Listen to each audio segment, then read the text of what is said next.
this opening night in the NBA, the Milwaukee Bucks raised the banner, then went out and put a beatdown on Brooklyn. Is this a sign of things to come? Ben Simmons was at Sixers practice till he wasn't at Sixers practice. Simmons sent home for bad behavior. Has he played his last game for Philly? And the Dallas Cowboys just eked out a win, needed overtime in New England on Sunday. Where will they now land on Nick's tiers as a result? With that, we say good Wednesday morning, everyone. Welcome to First Things First. Jenna Wolf alongside Nick Wright, Chris Broussard, Kevin Wildes. Nick, you had the Cowboys as the best team, the top of the tier, the apex. Our graphics department needs to know, might there be changes? They got work ahead of them, perhaps. Well, Jenna, all wins are not created equal. And when you need overtime to beat a truly miserable, awful football team, sometimes you get dinged in the rankings. Sometimes you get dinged in the tiers. Sorry Take that, Kevin Wildes. Here come the Chiefs. Washington. Take Here come that, the Chiefs. Kevin Number Wildes. 14. All right. Here come the Chiefs. We'll get to the tiers from Nick in just a second, but first the tiers from the Lakers after what we saw last night. TEAR, Lakers, Warriors, first game of the season, advantage, Golden State. Steph Curry triple-doubled as the Warriors shocked LA, came back from down 10 in the second half to get that win. That despite a combined 67 points from LeBron and AD. So you want to know, how did Russell Westbrook do in his debut for the Lakers? Not great. Russ struggling to fit in last night, just 8 points on 4 of 13. LeBron, though, not worried about his new running mate. Take a listen to this. I just think it was just the first game jitters, to be honest. I don't put too much into it. Just probably was a lot just going through his mind, just being a kid from LA and, watching the Lakers growing up, and then, however many years down the road, now you're putting on a Laker uniform and you're stepping into Staples Center, and you probably had, I can only imagine how many friends and family have contacted him over the last 48 hours wondering if they could come and see his first game as a Laker.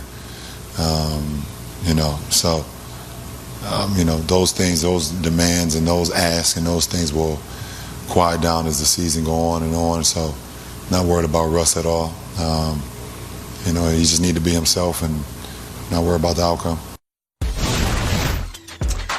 All right, Chris Broussard, LeBron not worried about Russ. Is he right, though, not to be concerned at all?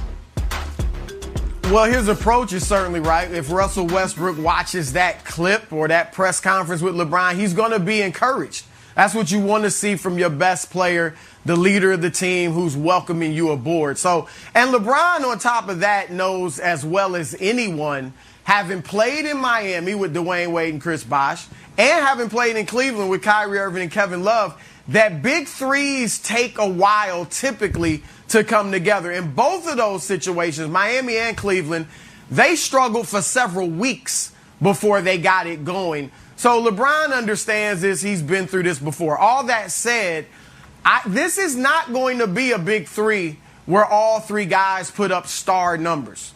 All right, they're not all three going to average 20 points or more per game. I think Russell Westbrook's numbers are going to be far lower than we've come to expect from him. I'm talking 16, 17, about 17 points a game. All right, because they need to play through AD and LeBron. Now, LeBron just said it. Frank Vogel said it too. They want Russ to be Russ, right? Just go out there and play your game, be aggressive, all that.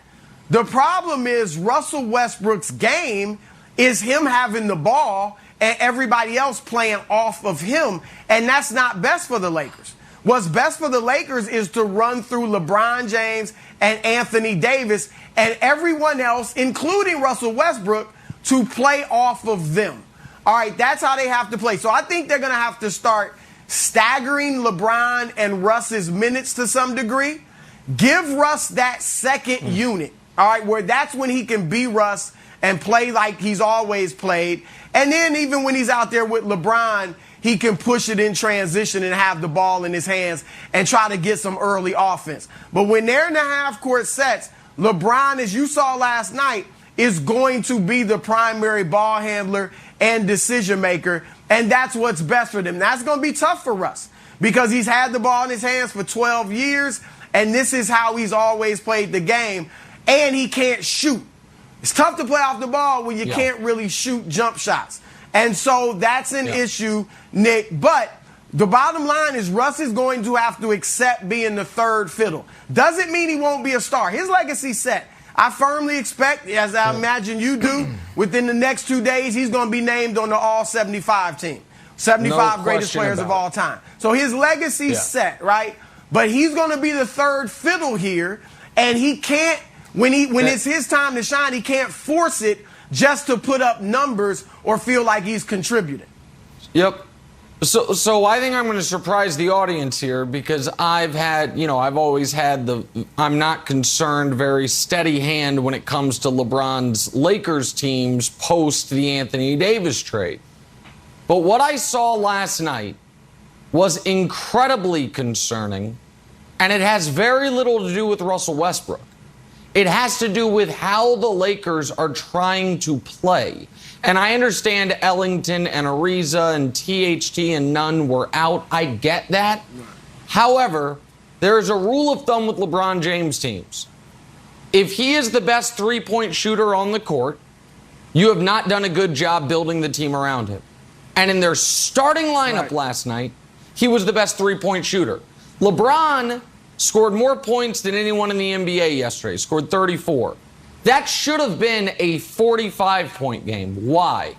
Because he hit 12 jump shots. He hit 5 threes. When LeBron's jumper is falling, those are 40-point games. So why wasn't it? Show me a shot chart. Show me what LeBron James did. He made one basket at the rim, and it was a transition dunk. So he never got to the rim successfully in the half court. Why? Well, you have DeAndre Jordan out there. You have Dwight Howard out there. You have Russ out there. And that, to me, was the bigger concern. I thought last night's game wilds for the Lakers was bad in all aspects. They allowed the Warriors to score 121 when Steph didn't play well. They lost despite LeBron and AD combining for over 65 points.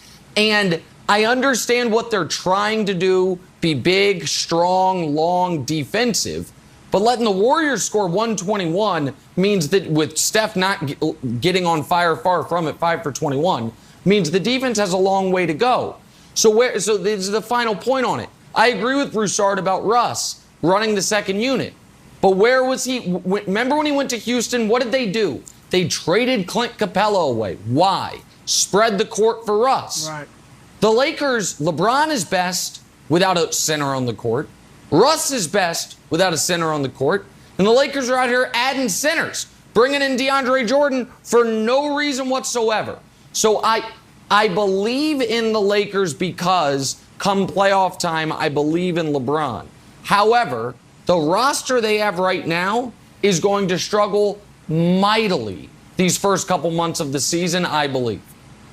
My goodness gracious, still my beating heart. We've gone through some trials and tribulations, my friend, but you have never said that you were worried about the Lakers. So this one is a total curveball, and we're going to switch roles here. Because I am not worried about the Lakers. I don't think LeBron is worried about the Lakers. I don't think Frank Vogel is worried about it. They know the team that they have. They know they've got some centers. They know how Russell Westbrook plays. I think LeBron figures it out, and here's why. LeBron has got the same mindset as my local hardware store manager. You guys might be worried about the right now. I need a screw. I got grubs in my yard. Russell Westbrook can't shoot threes. You know what they're worried about? Christmas time. They're worried about Christmas. I give LeBron all of these games, and he says, you know what? By Christmas, we should have this figured out. Maybe it means adding guys. Maybe it means changing rotations. Maybe it means changing a style of play. We saw DeAndre Jordan going from he needs to start to DNPs in Brooklyn. I could see it going this way again. And here's the other thing, Nick. At the end of the game, it wasn't necessarily out of hand, but it wasn't necessarily close. It was kind of in that middle range. I looked down, and I had to adjust my glasses. I said, hold on, old buddy KW, I got to look at the screen. Is that Avery Bradley back on the court? I thought he was on the Warriors. He was 2 days ago when they played in the preseason. The Lakers did a tribute video for him. All of a sudden, he's logging kind of crunch time minutes. He had 8 points, 8 minutes, 6 points. So that to me is a sign that LeBron and Frank Vogel are just